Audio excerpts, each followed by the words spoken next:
Man, let's give it up for our guests one more time. We are pumped that you are here. Hi, my name's James, and I am a servant of God.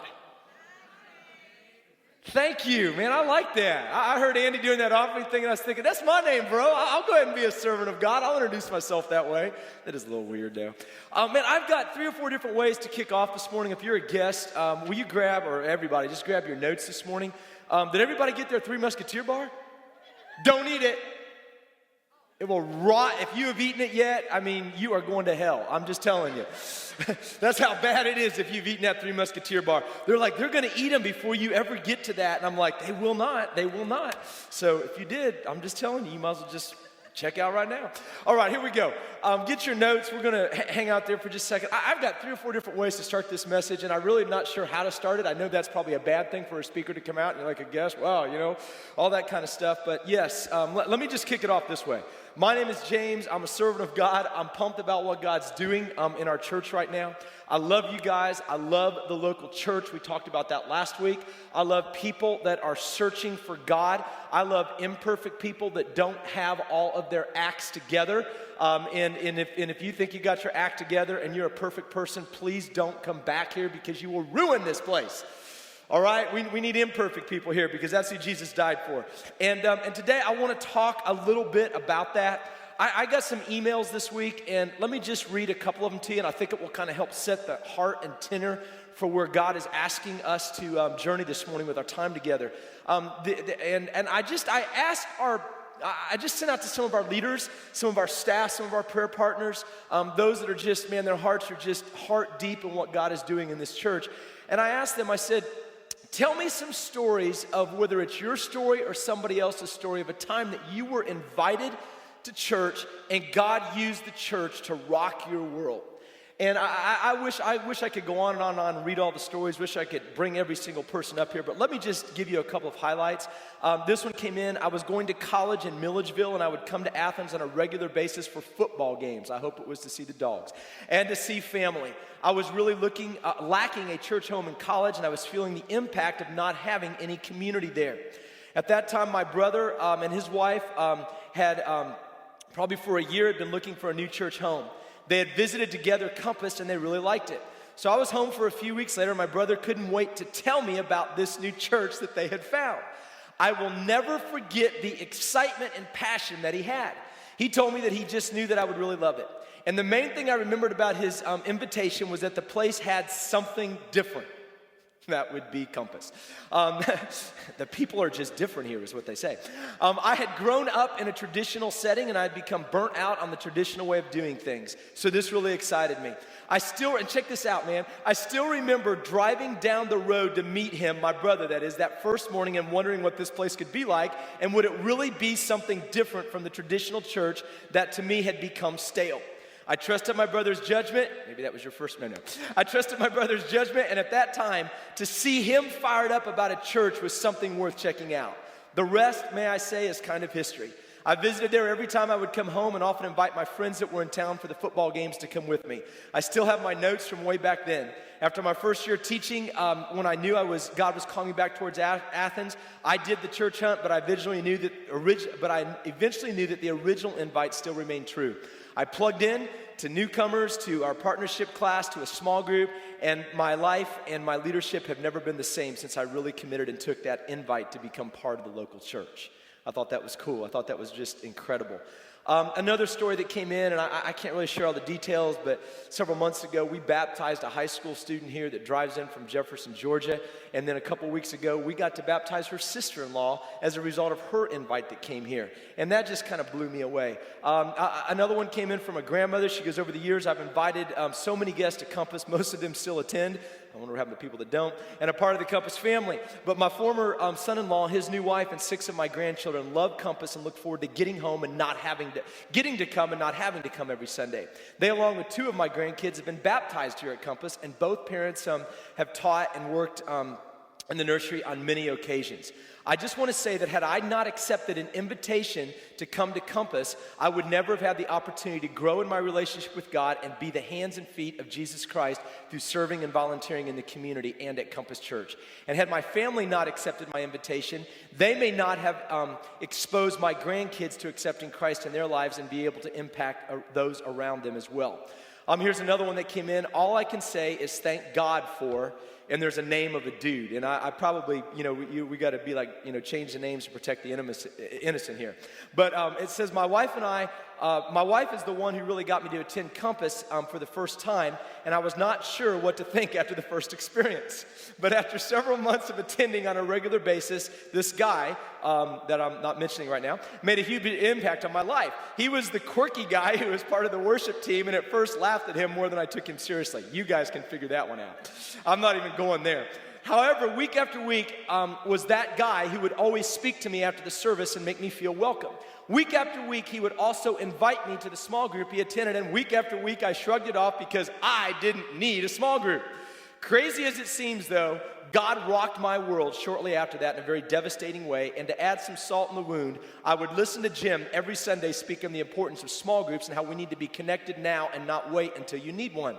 Long story short, my wife and I now host a small group in our home every Wednesday night, and I made a promise to myself and God that I would always stay connected.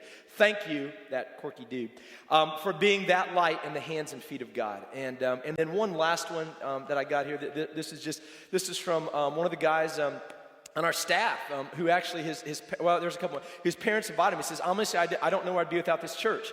I really didn't. I came from a personal invitation from my parents who drugged me to church one day. Way to go. Mom and dad dragged your kids to church because they need it, okay? I'm just telling you. It's not an option in our house. And it's not because I'm the pastor. It is not an option for our kids to come to church. It is not an option for our kids to go to youth group. I mean, they go where they like it or not. Maybe they don't like being there, but you know what? They might get some of it on them. I'm way off target now, but get your kids here, man. This is the next generation. So they drugged me to church. He says they were a part of my social network that had enough influence on me enough to get me to go, and it's changed my world. And here's one other one. I was invited to Compass Church by someone that I worked with. When I got the invitation, I'd been out of church for about 7 years, and I did not have a very strong family influence for following God. After coming to Compass, God got a hold of my heart and put me back in my place. I started volunteering with the elementary kids. I got my life back on track, and 3 years later, I was asked to join the Compass staff as the elementary director. Wow. It has been an awesome privilege to serve our students, and I'm so grateful and humbled that God has put me in this position. So you say, man, why are you reading those stories, and why are you talking about all that? Did you see the common thread that happened in there? There was an invitation from somebody that cared enough about somebody to say, hey, will you come and check this place out with me? And not so much a place, but something that was stirring in that person's heart. There was something that happened in their heart that ignited a spark so much that they couldn't hold it within. It was like, man, if it's my sister, they've got to come. If it's my son, they've got to come. If it's my grandkids, they've got to come. They've got to come and meet this Jesus. I may not have all the answers right now. I may not know all the deep theological principles and eschatology and when Jesus is coming back and is it pre-trib, post-trib, or mid-trib? I may not know all of that in my life, but I know one thing. God did something in that place that changed my heart and my life. I can't explain it. It's undeniable, and I've got to tell you about it. You've got to come and check this out. You've got to come and see who Jesus is. Do you see that common thread? I tried to point it out to you there. I mean, that's what it was. And I think this is the right way we were supposed to start off here today. I mean, because, here's the thing. I mean, I grew up in sports. I grew up in business. Grew up in a lot of different things. And my life, and I'm going to talk about this next week in this series, is defined by the people I circle up with. I spend a lot of time in meetings. I spend a lot of time planning. That's happened in my entire adult life. Meetings are important, that type of thing. It's so important for that to happen. I've been a part of a lot of pregame speeches. One of my favorite pregame speeches was to a 10-year-old baseball team. And it was that we were over at East Cobb playing baseball. And they just weren't quite playing the level that they needed to play. They went over to East Cobb and their eyes, they got these little kids playing on fields with padded and warning tracks and padded fences. So they're all about it and their eyes get big like this. Well, the coach brought them in and sat them down.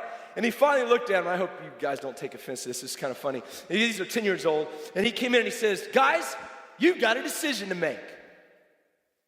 Are you gonna stand and pee like men, or are you gonna squat like girls? That's a pregame speech, isn't it? Are you a sitter or are you a stander or are you a squatter? And my boy raised his hand. He says, my dad's a squatter. No, that's way too much information there. So here we go. So they come out. I'm like, what? And you know what? I've heard a lot of great pregame speeches. And there's nothing wrong with pregame speeches. And they're awesome and they're great. But you know, how many of you watched the Super Bowl last week? Did you guys watch it? You know, yeah. And I'm watching the Super Bowl. What if when the Super Bowl got ready to start, after Aguilera did a wonderful job with the national anthem. After that whole thing happened, and they got ready to do the kickoff, and they got ready to run the first play from series, and there were 10 guys out on the field, but all of a sudden they went back to the locker room, and Ben Roethlisberger and the other dude from Green Bay, whatever his Aaron, he was sitting back in there, and they had their Dr. Dre headphones on, and they were just jamming like this. What would you have thought? They missed the whole point, right? That's the pregame. Get pumped up, get jazzed, do that. But this is the game. There's time to play the game. And here's what I'm realizing, church. A lot of us has mistaken church Sunday mornings, the hour that we spend here a week, for the pregame, right? We think that's the game. Oh man, as long as I get my hour in, as long as I show up to church on Sunday, as long as I do that, man, I played my game for the week. No, no, no, no, no. There's 167 hours left in the week that God says that's the game. This is the pregame to get us fired up to go out and play the game. Does that make sense? Nobody misses that. And what are we supposed to do while we're playing the game? We are supposed to care enough about those people that are in our world that God has put around us in our social network that, wait a minute, here's a place that can change and rock your world. Here's a God that is big enough for you to worship. Do you know how big God is? I mean, people want a big God. And God is bigger than sex. God is bigger than money. God is bigger than any degree you can get. God is bigger than any relationship you can find yourself in. And people in our culture need to meet that God. And you know what? Here's what's really cool. God's called us to make that happen. That's the game we get to play every week. Man, come in here, let's get fired up. Man, that's the game we get to play. So if you're taking notes this morning, write this first thought down. What if Sunday was the pregame and the rest of the week was the game? I want us to kind of think about that this morning as we journey through this. Now, let's dive into the scripture here for just a second this morning. Acts chapter 1, verse 8 is where we kicked off last week. You'll see that in your notes. And remember, we're reading through as a church. I challenge you to read through the book of Acts during this series. And if you're not reading through the book of Acts, some of this will not totally make sense as we go through it. I'll try to explain it the best I can, but don't have time to go through all the details. But last week in Acts chapter 1, we saw that Jesus commissioned the original social network. Let's take a look at this in Acts chapter 1, verse 8. But you will receive power when the Holy Spirit comes upon you, and you will be what? My witnesses. And you'll tell people about me where? Everywhere. And then he gets detailed about it. He says in Jerusalem, he says in Judea, Samaria, and to the ends of the earth. You know, in Athens, and then, you know, into northeast Georgia, and then to those people that you don't like, that are different than you, and then all around the earth. That's what he's saying there.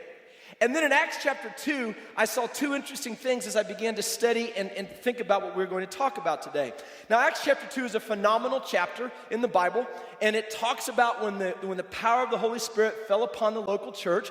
Don't ask me to explain that. I mean, God is bigger than me. He's way bigger than me. I can't explain that. I mean, I know everybody's got their opinion and their thing, and, you know, if the tongues of fire don't fall on you, then you don't have the Spirit of God. I think that's baloney and hogwash too. But all that I know is that God poured out His Spirit, and something unbelievable happened. So I'm praying for God to do that in our time, in our history here today.